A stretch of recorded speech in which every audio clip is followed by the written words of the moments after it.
ఉండే. Sir first topic చూద్దాం sir. First topic వచ్చేసి ఏపీ పాలిటిక్స్కు సంబంధించి చూడబోతున్నాం. అండ్ రీసెంట్గా ఇటు దేవుడి చుట్టూ కూడా పాలిటిక్స్ అంతా తిరుగుతున్న వైనం మనం చూస్తూనే ఉన్నాం. సో దీనికి సంబంధించి మాట్లాడుకోబోతున్నాం. ముఖ్యంగా కూడా కలియుగ దైవంగా భావించే తిరుమల శ్రీ వెంకటేశ్వర స్వామిని ఇప్పుడు రాజకీయాల్లోకి లాగేశారు ఏపీ పొలిటికల్ లీడర్స్. తమ వ్యాఖ్యలు చేష్టలతో రాజకీయ నేతలు రోజు రోజుకు దిగజారిపోతున్నారా? అసలు సామాన్య ప్రజలు ఈ వ్యవహారాన్ని, రాజకీయ నేతల మాటలు, చేష్టలను ఎలా చూస్తున్నారు? దీనికి సంబంధించి సార్తో డిస్కస్ చేద్దాం. సుయేష్ సార్, ఇటు రెండు పార్టీస్ కూడా, ఒక పార్టీపై ఇంకొక పార్టీ దేవుడి పేరు పెట్టుకొని రెండు పార్టీస్ కూడా ఇటు వాదనలు చేసుకుంటూనే ఉన్నాయి. సో శుద్ధి కార్యక్రమాలకు సైతం చేస్తామంటూ టీడీపీ మాట్లాడింది. సో ఈ రెండు పార్టీస్ చేస్తున్న వాదనని ఎలా చూస్తారు? దేవుడిని సెంటర్ ఆఫ్ టాపిక్గా పెట్టి ఇట్లా వాదన చేయడం కరెక్టేనా సార్? ఎట్టి పరిస్థితుల్లో కరెక్ట్ కాదు. ఈవెన్ మీకు election commission model code of conduct నుంచి మొదలుకొని రాజ్యాంగ స్ఫూర్తి కూడా చెప్పేది ఎట్టి పరిస్థితుల్లో మతాన్ని రాజకీయాలకు వాడకూడదు. కానీ రాజకీయాల్లో మతం అనేది ఓట్లను సంపాదించడానికి ఒక మార్గమైంది. ముఖ్యంగా కూటమి అధికారంలోకి రాకముందు కూడా మీకు రాజశేఖర రెడ్డి టైంలో స్టార్ట్ అయింది ఇది. రాజశేఖర్ రెడ్డి టైంలో కూడా అన్యమత ప్రచారాలు జరుగుతున్నాయంటూ పెద్ద రాజకీయం నడిచేది. సో అన్యమత ప్రచారం జరిగితే దాన్ని ఎవరైనా ఖండించాల్సిందే, దాంట్లో ఏమీ డిస్ప్యూట్ లేదు. కానీ అదొక రాజకీయ అంశంగా ఆ రోజు నడిచింది.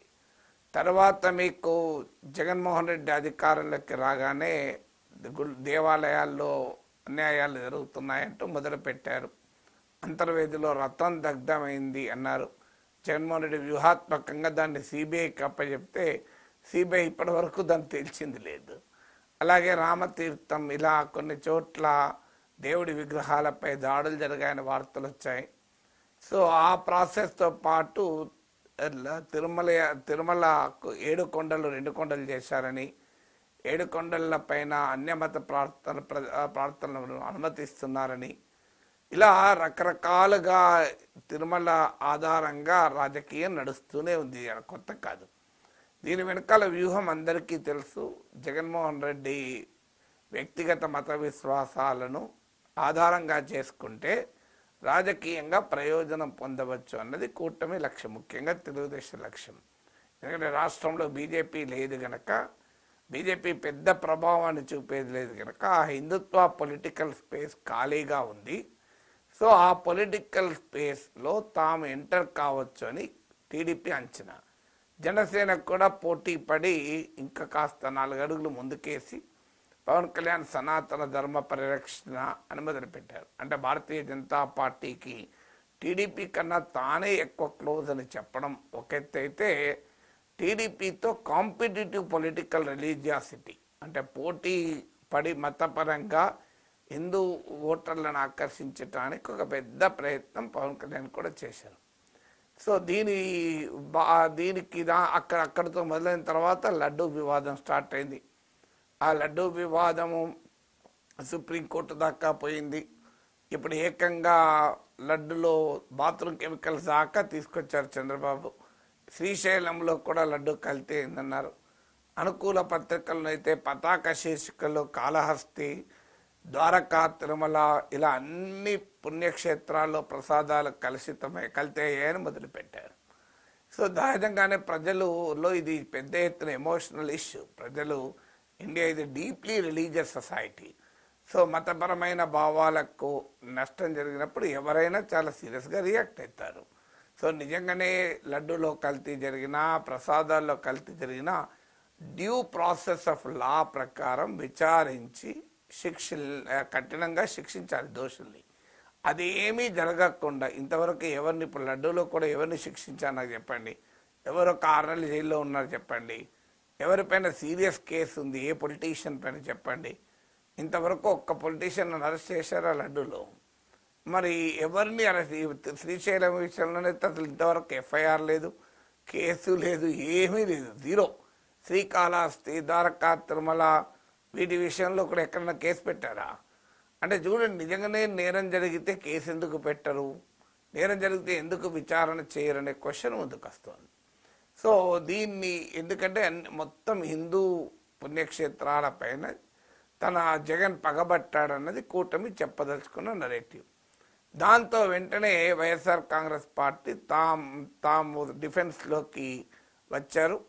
ఆ డిఫెన్స్లో భాగంగా కూటమి ఒక అవకాశం ఇచ్చింది. చంద్రబాబు నాయుడు కాస్త శృతి మించి రాగాన పడినట్లుగా ఏ ఎఫ్ఐఆర్ లేనప్పుడు, ఏ విచారణ లేనప్పుడు national dairy development board suspected అనుమానం ఉంది అంటే ఏకంగా కెమికల్ ఎనిమల్ ఫ్యాట్, గొడ్డు కొవ్వు, పంది కొవ్వు కలిసిందని మొదలుపెట్టాడు. చంద్రబాబు నాయుడు అందుకోవడంతోనే పవన్ కళ్యాణ్ అందుకున్నాడు, లోకేష్ అందుకున్నారు. కానీ వాళ్ళు నియమించిన కేంద్ర రాష్ట్ర ప్రభుత్వాలే నియమించిన సిట్ నివేదికలో సిట్ ఛార్జ్ షీట్లో ఇది లేదు. సో కేవలం ఎన్డీడీబీ సస్పెక్టెడ్ అని ఉంది తప్ప ఛార్జ్ షీట్లో గొడ్డు కొవ్వు, పందు కొవ్వు కలిసిందని లేదు. దాంతో వైసీపీ అఫెన్స్లోకి వచ్చేసింది. ఆ అఫెన్స్కి ఎలా కౌంటర్ చేయాలో తెలియక ఇంకో అడుగు ముందుకేసి చంద్రబాబు ఏకంగా బాత్రూమ్ కెమికల్స్ అని మొదలుపెట్టాడు. సో చంద్రబాబు నాయుడు ఎప్పుడైతే బాత్రూమ్ కెమికల్స్ అన్నారో హోమ్ మినిస్టర్ ఇంకాస్త ఎక్కువ చెప్పాలి కనుక ఏకంగా లడ్డు తింటే ఆరోగ్య సమస్యలు వచ్చాయని చెప్పేసింది. సో ఈ ప్రాసెస్లో జరుగుతుంది లేదు. అక్కడే కాదు, శ్రీశైలం, ద్వారకా, కాళహస్తి ఇట్లా అన్ని పుణ్యక్షేత్రాలు చదవడం మొదలుపెట్టారు. అంటే కూటమి ముఖ్యంగా తెలుగుదేశం పాటు గందరగోళం ఎలా డిఫెండ్ చేసుకోవాలి చంద్రబాబు నాయుడు అన్నదాన్ని అని. దీన్ని బీజేపీ ఎక్కడా ఓన్ చేసుకోవడం లేదు. ఇంకొక ఛాలెంజ్ ఏంటంటే అందుకే చంద్రబాబు పిలిపించాడు, బీజేపీ ఈ లడ్డు వ్యవహారంలో క్రియాశీలకంగా ఉండాలి అని చెప్పి పిలిపించాడు. అయినా వాళ్ళు క్రియాశీలకంగా ఉండడం లేదు, ఎందుకంటే వాళ్ళే నమ్మడం లేదు. అసలు పాయింట్ ఏంటంటే సో ఇక పవన్ కళ్యాణ్ చంద్రబాబు నాయుడుకు అనుకూలంగా మాట్లాడుతున్నా కాస్త ఆయన కూడా ఈ మధ్య మళ్ళీ మాట మార్చి అనుమానాలే అన్నాడు, కలిసిందని అనకుండా. చంద్రబాబు నాయుడు ప్రత్యేకంగా పవన్ కళ్యాణ్, మాధవ్ను కూర్చునబెట్టి ప్రెస్ కాన్ఫరెన్స్ పెట్టించాడు. ఆ ప్రెస్ కాన్ఫరెన్స్లో చంద్రబాబు గొడ్డుకో పందుకో కలిసిందంటాడు, పవన్ కళ్యాణ్ అనుమానాలు ఉన్నాయంటాడు. అసలు మాధవ్ వస్తే గొడ్డుకో పందుకో మాట కూడా తీయడు.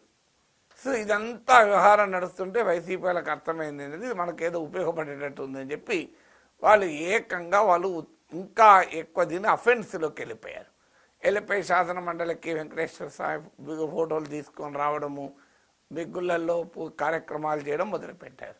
సో అలా టీడీపీ వర్సెస్ వైసీపీ, ఒకటి బ్లేమ్ గేమ్, రెండు అప్పర్ హ్యాండ్ ఎవరు సాధించాలని. ఈలోగా దాన్ని హెరిటేజ్తో కూడా లింక్ చేశారు వైసీపీ. హెరిటేజ్కి సప్లై చేసేవాళ్ళు టీటీడీ కూడా సప్లై చేస్తున్నారు. కాన్ఫ్లిక్ట్ ఆఫ్ ఇంట్రెస్ట్ రాదా? సో ఇలాంటి అన్నీ అంటే ఆఖరికి ఎక్కడికి పోయింది? సో దేవుడు, వ్యక్తిగత వ్యాపారాలు, నమ్మకాలు, విశ్వాసాలు అన్నీ కలగాబులుగా పోయాయి. అసలు సమస్య పక్కకు పోయింది. మిర్చి రైతు, మామిడి రైతు, మీకు పత్తి రైతు, వీళ్ళు ఎవరికి పట్టించుకుంటున్నారు? ఉద్యోగాల కల్పన ఎక్కడ పోయింది? ప్రత్యేక హోదా ఏనాడో మర్చిపోయారు. సో మీకు అమరావతిలో రైతులకు ఇప్పటికీ ప్లాట్లు ఇవ్వలేదు. సో ఈ అంశాలన్నీ పక్కకు పోయాయి. ఇప్పుడు ఏమైనా దేవుడి ప్రసాదం అంటే laddu to God via heritage. So ఈ డ్రామా అంతా నడుస్తుంది. అందువల్ల పరస్పరం అప్పర్ హ్యాండ్ సాధించుకోవటానికి, పరస్పరం బ్లేమ్ గేమ్ వేసుకోవటానికి, ఎవరు అసలు సిసలు దేవభక్తులు అని చెప్పుకోవటానికి, ఎవరు దైవ ద్రోహులు అని నిరూపించటానికి జరుగుతూనే ఉన్నది. నా అంచనా ఇది 2029 ఎలక్షన్ల వరకు రాసి పెట్టుకోవడం జరుగుతుంది. ఇది ఎక్కడా దోషులు శిక్షించబడరు, నేరం జరగదు, అపచారం చేసిన వాళ్ళకి శిక్ష పడదు, ఏ దేవాలయానికి న్యాయం జరగదు. జరిగేది ఏంటంటే రాజకీయమే జరుగుతుంది. సో దీనికి కావాలంటే రకరకాల రూపాల్లో చేస్తూనే ఉంటారు. ఇది 2029 తర్వాత ఏమైతే చెప్పలేం, కానీ అప్పటి వరకు అయితే గ్యారంటీగా నడుస్తుంది.